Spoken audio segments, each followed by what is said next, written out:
What's up, everybody? Welcome back to Cape Town, and we are joining Volvo once again for the launch of the facelifted XC60. If you want to watch my review of the XC90, you can clip up the button on my left-hand side. So yeah, with that said, we have an updated exterior styling, new color choices, updated rims. I think there's four rim choices ranging from 19, I think, all the way to 21. I could be wrong, but yeah, we'll fix that during this review if I am. And we also get an updated interior with new interior technology, as well as subtle redesign in terms of the whole trims and all of that. So once more, we do also have updated pricing, and yeah, it's going up against some fierce rivals like the BMW X3, the Mercedes-Benz GLC, as well as the Audi Q5, which the new model should come sometimes next year. So yeah, I'll tell you also how much you should expect to pay per month for the Volvo XC60. With that said, let's get into it.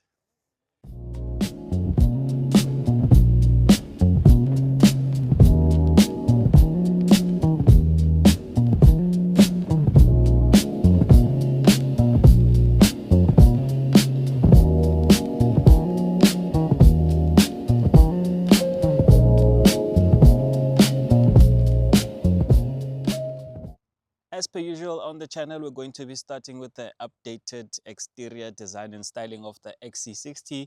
So just like the XC90, the updates are quite subtle yet notable. So starting up at the front end, we have a revised front grille with diagonal patterns, just like the XC90. Moving over to this full LED daytime running lights and full LED headlights, they still remain the same. They haven't been updated like the big brother XC90, which is a shame because they kind of look good, even though I feel like they have given the XC90 a bit of a soft look, whereas this one is a bit aggressive looking. But yeah, with that said, these are still relevant in this highly competitive segment. So other updates, we do get this dark trim. This is called the ultra dark, and you'll notice it with this gloss black inserts over the front bumper and the grille surround as well. You can also opt for a chrome version called the bright, but yeah, you're gonna want to take this because the chrome one looks a bit like you're a pensioner. With that said, moving over to the profile, you do get a variety of wheel options ranging from 18-inch all the way to 22. And we are told that if you're going to opt for the entry level, say the B5 bright, you can also ask Volvo to fit your XC60 with 22-inch wheels, so which is quite a nice thing. And yeah, this one is the T8 model derivative, and you'll notice it with this plug-in feature over here, this filler cap. And other highlights, you do get gloss black mirror caps, gloss black roof rails, and yeah, apart from that, nothing much has changed. So let's hop over to the rear side and see what we're getting. Right, so moving towards the rear, just like the XC90, nothing much has really changed. You do get this darkened full LED light cluster at the rear, and apart from that, nothing much has changed. So other highlights, you do get Volvo lettering at the center of the tailgate, and you do get some gloss black trimmings at the lower rear bumper. So other notable highlights: integrated spoiler, your roof antenna, XC60 T8 plug-in hybrid all-wheel drive lettering at the right-hand side of the tailgate, I beg your pardon, and parking distance control sensors, and your electronically operated tailgate, which reveals a fairly sized boot space. So yeah, no complaints whatsoever. Let me see what we're getting here. You're getting your hybrid system as well as your charging cables for charging at home using a normal wall socket, and a few buttons to lower and increase the ride height of your XC60 because it does have an optional air suspension setup. So yeah, apart from that, oh, you do also have a 12-volt socket, which is nice to plug in some of your devices that might need to be plugged in. So with that said, there are a variety of color options, 8 in total. There are 2 new ones. I think it's Forest Lake as well as Mulberry Red. So Other options include this white one, and my favorite, of course, being vapor gray. So yeah, this is the XC60. And when it comes to my thoughts, I think it still looks very relevant in this era where manufacturers are making their cars overly bold and polarizing. Good examples are the upcoming new Q5 as well as the BMW X3. And yeah, the GLC does look good. The design is really good, but yeah, the XC60 is still relevant in this very bold era. So you'll tell me what you guys think about the exterior design and styling of the XC60. Personally, I wouldn't opt for these wheels. They're a bit too small for me. I think I'd opt for the 21s or maybe 22s if we eventually get that option. So yeah, you'll tell me what you think about it.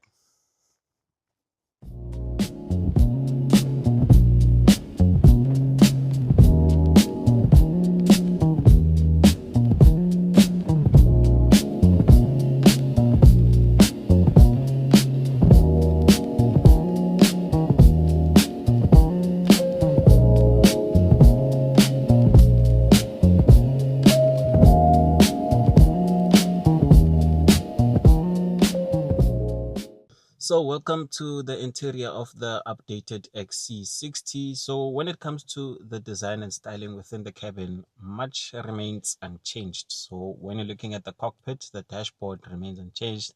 Still the same choice of materials, quality leather, stitching, this open pore wood finishing on the dashboard, metallic speaker covers for your 15 speaker Bowers and Wilkins sound system, which sounds really, really amazing. And yeah, with that said, there are other sustainable materials like recyclable materials, so on and so forth. And there are three new color, interior color options. There's a denim blue one. I think those are the fabric seats, and then there's uh, a tan or a toffee brown, I beg your pardon, interior color options. So yeah, those are just a few of the new updates done to the styling within the cabin of the XC60. With that said, the biggest update within the cabin is the new 11.2-inch Volvo car user experience, touch display and user infotainment system. So it is Google based, just like the ones you get in the EX30, I beg your pardon, as well as the EX90. So it's a similar kind of setup. However, it has been adapted for the plug-in hybrid system. Once more, I've been using it throughout the day, and yeah, as a Qualcomm Snapdragon processing speed is very, very good, and yeah, the graphics are also really, really amazing. Wireless Android Auto and Apple CarPlay connectivity, and yeah, there's a whole lot of menus and submenus, so you can configure your car to your liking. And sadly, the climate controls have been moved to within the infotainment system, so there's a lot of on-screen interaction when you want to switch on and off your climate control. So yeah, sadly, that's how the manufacturers are doing it these days. So yeah, with that said, the user infotainment system, it is user friendly as well. So it'll take some time to get used to everything, to know everything within this UX. But yeah, once you get a hang of it, you'll configure your car to your liking and just go about your daily life. So yeah, kudos to Volvo for incorporating this, because the previous gen user infotainment system was the let's just not talk about it because it was very, very bad.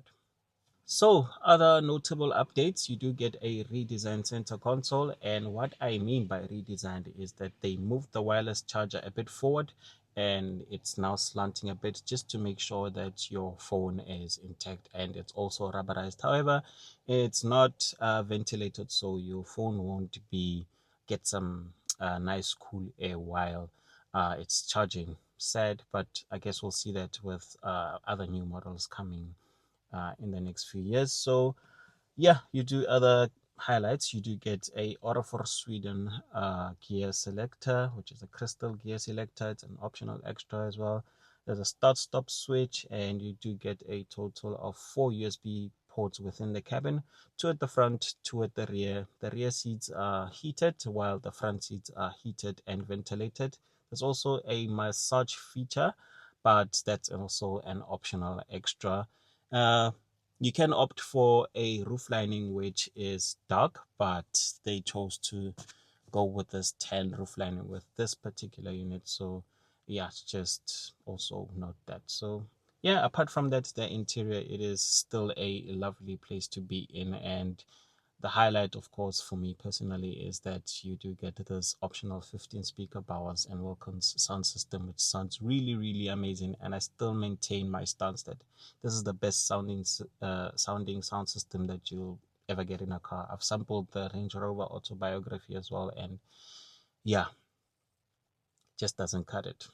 But anyway, it is what it is. You'll tell me if you prefer uh what is it called, Meridian in the Range Rovers over the Bowers and Wilkins. What's your favorite sound system?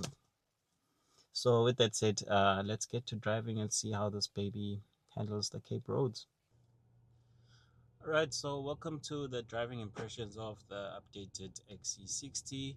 Just like the XC90, mechanically nothing has been updated. It still remains the same. The engine lineup also remains the same for South Africa. You do get the entry-level B5, which is also a 2-liter turbocharged petrol engine, which develops 183 kilowatts as well as 350 newton meters of torque.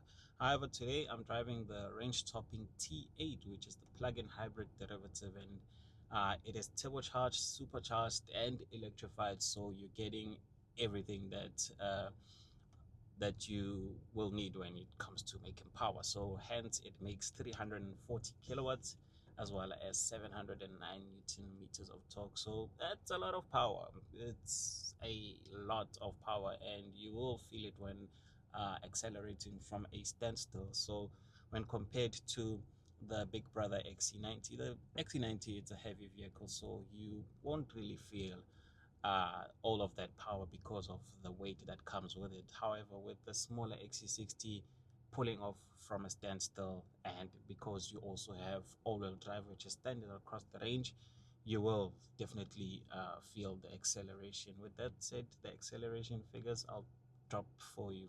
That's claim 0 to 100. That is so. There it is for you guys. So with that said, the XC60 still impresses with a commendable ride quality. The NVH levels are also quite serene. It's quite a quiet cabin in here, and yeah, you should enjoy daily driving this baby. When it comes to charging, because this one is the T8 derivative, it also comes with a similarly sized battery pack, just like the ones you get in the XC90. So yeah, charging it at home, charge it overnight, and then when you're charging it at an AC port, you should expect to charge it at around 3 to 4 hours maximum. And yeah, unfortunately there's no DC fast charging, which is quite sad, but we might see it on other upcoming XC60 models. So yeah, that one I think it's coming next year, so yeah, do look out for that. I think early Jan or Feb, that one it'll be unveiled around that time. So yeah, I have lived with this car for about 3 months, and yeah, no problems whatsoever. As I've said, it is really fast, and yeah, the it's also comfortable, nice to live with on a daily. And yeah, most of the time when it comes to recharging, they're claiming that this small size battery pack will give you 80 kilometers, which is quite bold, but in real life this should give you a maximum around 71 or 60. So yeah, you should expect those kind of kilometers when you are going to buy the T8 version of this car. All right, so when it comes to pricing, the XC60 update is priced from just under 1.1 million rand, and then this range topping T8 Ultra Dark derivative is priced just above 1.5 million rand, which is close to the arch rival BMW X3 M50. And I know all of you guys are going to want to go for that car, which is priced at just under 1.550. So yeah, 1.545 and some odd 100 rand. So yeah, that's the one I think you guys are going to want to go for because of that much loved B58 engine, 3-liter inline six engine, unmistakable exhaust notes. So anyway, yeah, that's the pricing, and this is how much you can expect to pay. And it also goes up against the Mercedes-Benz GLC and the Audi Q5, which is coming next year, I think, hopefully, fingers crossed. So yeah, it has some very, very fierce rivals, and the X3 being the main one. And the X3 has an extensive lineup of options. So yeah, you'll tell me which ones you guys will choose.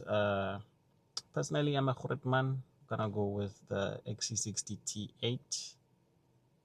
Ish, but that extra M50, guys. Yo, yo, yo.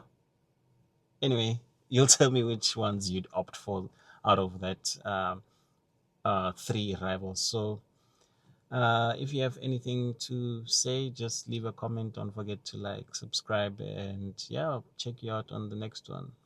Juices.